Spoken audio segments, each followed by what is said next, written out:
সুপ্রভাত বন্ধুরা, রত্না ত্রিভুবনে সবাইকে স্বাগত। আজকে চলে এসেছি একটা ব্লগ ভিডিও নিয়ে। দেখো, গ্যাসটা অন করলাম, তোমাদের সঙ্গে শেয়ার করা হয়নি। তখন আমার ফোনটা চার্জে ছিল, হঠাৎ মনে পড়লো, তখন গ্যাসটা অফ করে ফোনটা নিয়ে আসলাম। ফোনটা নিয়ে এসে শুরু করলাম আমি আমার ব্লগটা। কিন্তু আগে কিন্তু হয়ে গেছে, অমলেট করেছিলাম, বুঝেছো? দাঁড়াও দেখাচ্ছি, দেখতে থাকো, বুঝতে পারবে তারে। অমলেটটা এবার ভালো মতন, মানে ওটা শেষের দিকে, আর আমি বিয়ে করতে আমি ভিডিও করা হয়নি, তো ভিডিওটা তো সবসময় মাথায় থাকে। এই দেখো অমলেট। তারপর আবার ভিডিও করার জন্য গ্যাসটা বন্ধ করে তারপর আবার গেছিলাম আমি ফোন আনতে। এসে আবার গ্যাসটা অন করলাম। এই অমলেটটা রয়েছে, অমলেটটা এবার গ্যারাকল করা হবে। দেখো, এখানে রয়েছে সে রোববারের অনুষ্ঠানের সে মাংস ছিল, মাংস একটু মাটন আর ঝোল ছিল, বুঝেছো? কালকে শুক্রবার আর রাখা যাবে না ফ্রিজে, তাই এই ঝোলটার মধ্যে অমলেট করে দিলাম। এটা দিয়ে আজকের ব্রেকফাস্ট হবে। এতগুলো ঝোল রয়েছে, এতগুলো তেল মশলা ফেলে দেবো বলো? আমার না খুব গায়ে লাগে গো। সংসারে যদি মেয়েরা যদি একটু না বুঝে চলে তাহলে হয় বলো? একটু তো বুঝে চলতেই হবে। এতগুলো আলু ঝোল এগুলো তো ফেলে দেওয়া উচিত না। তাই ভাবলাম কি, ব্রেকফাস্টটা তো হয়ে যাবে, একবেলার টিফিনটা হলেও যথেষ্ট। নাহলে তো জিনিসটা ফেলে দেবলে খুব গায়ে লাগে। যা জিনিসপত্রের দাম, দাম হোক আর যাই হোক, জিনিসপত্র, খাওয়ার জিনিস বিশেষ করে অপচয় আমি কোনো দিনও পছন্দ করি না।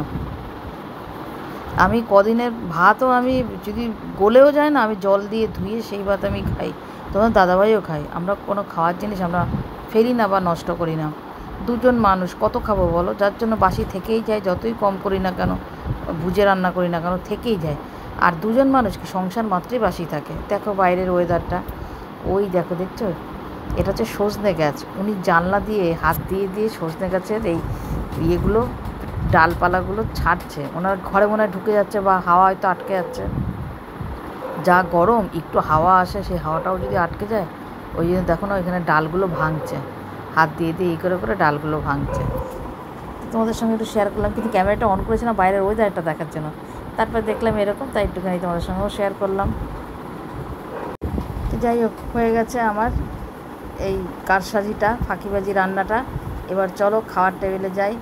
কর্তামশাইয়ের আমি খাই। আমরা এটা খুব ভালোবাসি খেতে। স্বাদ কিন্তু কিচ্ছু কমে না এতে, জানো তো?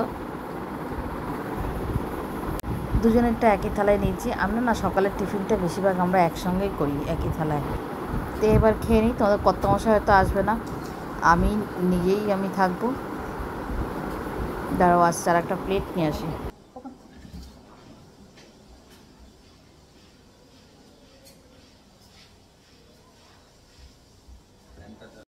এই গরমের মধ্যে কি জামা পরতে বলো বলো? তার জন্য আর কর্তামশাইকে নিলাম না। আরও ঘরে সবসময় জামা পরতে চায়ও না, জানো তো? এখন খুব খারাপও লাগে, দুজন মানুষ যদি আর একজনকে না দেখানো যায়। সে যাই হোক, তোমরা একটু একটু বুঝেই নিও। যখন জামা পরা থাকবে বুঝবো, তখন আমি নিয়ে নেব। ওকে,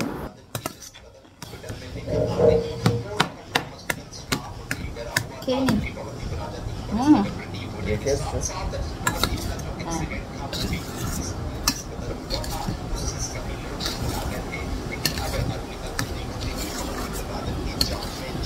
খেতে কিন্তু ভালো লাগে। তোমরা কিন্তু এটা করতে পারো এরমভাবে। কোনো ঝোলই ফেলানো যায় না, তেল মশলাগুলো থাকে না বলো? কখনোই কোনো জিনিস অপচয় করা উচিত না। আমি করি না। দাঁড়াও, মাখতে দাও।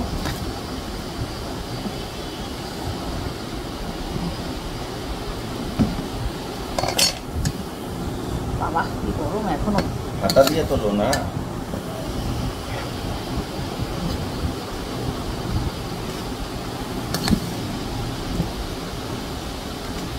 আবার লঙ্কা দেবে তো? লঙ্কা দিয়েছি। ব্যাস ব্যাস ব্যাস। দাঁড়া দাঁড়া, খাও, খেতে পারো। ভাত অল্প আছে, আলুগুলো সব নিয়েছি তো, দেখি কেমন। ও মুখ করে দেখানোর উপায় নেই। না তবে কেমন দারুণ লাগে। মেন কথা হচ্ছে, যতদিন খাসির মাংসটাকে চিনি দেখা যায় না। আমি খাসি বলে করি না, আমি চিকেনেরও করি গো। তবে এটা বললাম, এটা তোমরাও করো, ভালো লাগবে।